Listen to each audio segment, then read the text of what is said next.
Hello, welcome to our YouTube channel. ഇന്ന് ഞാൻ നിങ്ങൾക്ക് പരിചയപ്പെടുത്തുന്നത് ഇടുക്കിയിലെ ഒരു മിടുക്കിയായ ചമ്മന്തിയെ പറ്റിയാണ്. നല്ല അടിപൊളി ചമ്മന്തിയാണ്. ഇത് ചപ്പാത്തിയുടെ കൂടെയോ കപ്പയുടെ കൂടെയോ പൊറോട്ടയുടെ കൂടെയോ ഈവൻ ഞങ്ങളുടെ ഫ്രണ്ട്സ് ചോറിൻ്റെ കൂടെയും കഴിച്ചിട്ടുണ്ട്. എല്ലാവർക്കും ഇഷ്ടമാകുന്ന ഒരു അടിപൊളി ചമ്മന്തിക്ക് അപ്പോൾ തുടങ്ങാം. അതിനായി ഒരു നെല്ലിക്ക വലിപ്പത്തിൽ, വലിയ നെല്ലിക്കയുടെ വലിപ്പത്തിൽ ഉള്ള പുളി വെള്ളത്തിലിട്ടു. അതിനുശേഷം മീഡിയം വലിപ്പമുള്ള സവാള 3 വളരെ നേർമയിൽ അരിഞ്ഞെടുത്തു. ഒരു 10 അല്ലി വെളുത്തുള്ളി വളരെ കുഞ്ഞായിട്ട് അതും അരിഞ്ഞെടുത്തു. ഇനി ഒരു പാൻ വെച്ചു. പാനിലേക്ക് എണ്ണ ഒഴിച്ചു. എണ്ണയുടെ അളവ് നിങ്ങൾക്ക് കുറച്ചുകൂടി കൂടുതൽ ഉപയോഗിക്കാം കേട്ടോ. ഞാൻ വളരെ കുറച്ച് എണ്ണ ഉപയോഗിക്കുന്ന ആളായതുകൊണ്ടാണ് കുറച്ച് എണ്ണയിൽ നിർത്തിയത്. എണ്ണ കുറച്ചുകൂടി ഉപയോഗിച്ചാൽ കുറച്ചുകൂടി ടേസ്റ്റ് കൂടുന്നതായിരിക്കും. എണ്ണയിലേക്ക് നമ്മൾ അരിഞ്ഞു വെച്ചിരിക്കുന്ന വെളുത്തുള്ളി ഇട്ടു. ആ വെളുത്തുള്ളി നല്ല ഡാർക്ക് ബ്രൗൺ ആവുന്നത് വരെ വഴറ്റണം. എങ്കിൽ മാത്രമേ അത് ഈ ചമ്മന്തിയിലേക്ക് അലിഞ്ഞു ചേരുകയുള്ളൂ. അപ്പോഴേക്കും നമ്മുടെ പുളി കുതിർന്നു. അതിലേക്ക് മൊത്തത്തിൽ 1.5 കപ്പ് വെള്ളം ചേർത്ത് ഞാൻ നന്നായി പിഴിഞ്ഞെടുത്ത് അത് അരിച്ചെടുത്തു.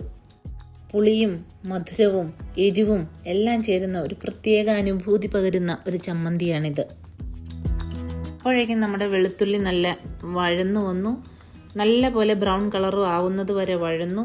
അതിലേക്ക് നമുക്ക് സവാള ഇട്ട് വഴറ്റാം. സവാളയും നല്ലതുപോലെ വഴന്നു വരണം. പാത്രം ഒരല്പം ചെറുതായി പോയി എന്നുള്ളത് കൊണ്ട് ഞാൻ പാത്രം ഒന്ന് മാറ്റിയിട്ടുണ്ട് കേട്ടോ. അതിലേക്ക് കുറച്ച് ഉപ്പ് കൂടി ചേർത്ത് നന്നായി ഇളക്കി. ഈ സവാളയും നന്നായി വഴന്നു വരണം. ആ വഴന്നു വരുന്നതിലാണ് ഇതിൻ്റെ പാകം എന്ന് പറയാം.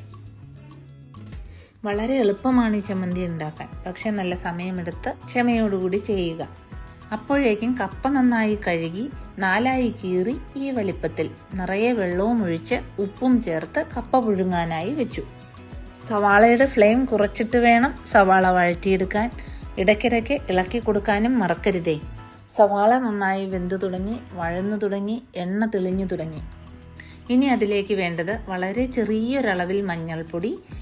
ദെൻ ഞാൻ ഇതിലേക്ക് മുളക് പൊടി ചേർത്തപ്പോൾ എൻ്റെ ക്യാമറ താഴെ പോയി. അതുകൊണ്ടാണ് അത് പിടിക്കാൻ പറ്റാതെ പോയത്. 2 സ്പൂൺ മുളക് പൊടി. ഇത് എരിവുള്ള മുളക് പൊടിയാണ്.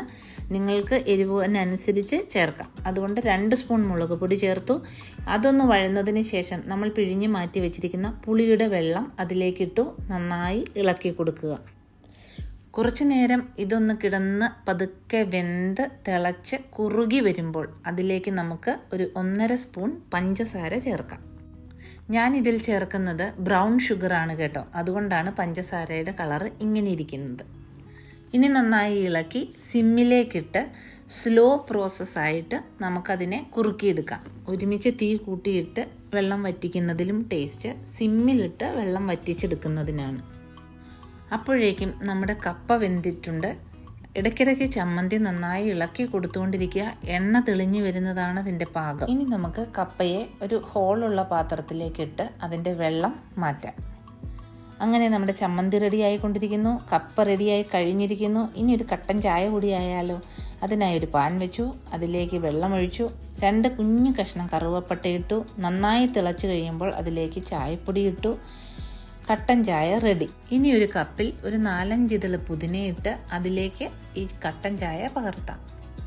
പഞ്ചസാര ഇഷ്ടമുള്ളവർക്ക് ചേർക്കാം. ഞാൻ പഞ്ചസാര ഇടുന്നില്ല. എണ്ണ തെളിഞ്ഞു, ചമ്മന്തി റെഡിയായി. ഇതാണ് ഇതിൻ്റെ കറക്റ്റായിട്ടുള്ള ഒരു പരുവം. ഇപ്പോൾ നല്ല മഴയത്ത് 4 മണിക്ക് നമുക്ക് കട്ടൻ ചായയും കപ്പ പുഴുങ്ങിയതും ഈ ചമ്മന്തിയും ഉണ്ടെങ്കിൽ അടിപൊളിയായി. അക്കിത്തം അച്യുതൻ നമ്പൂതിരി പറഞ്ഞതുപോലെ, ഒരു കണ്ണുനീർക്കണം മറ്റുള്ളവർക്കായി ഞാൻ പൊഴിക്കവേ ഉദിക്കയാണെന്നാത്മാവിൽ 1000 സൗരമണ്ഡലം.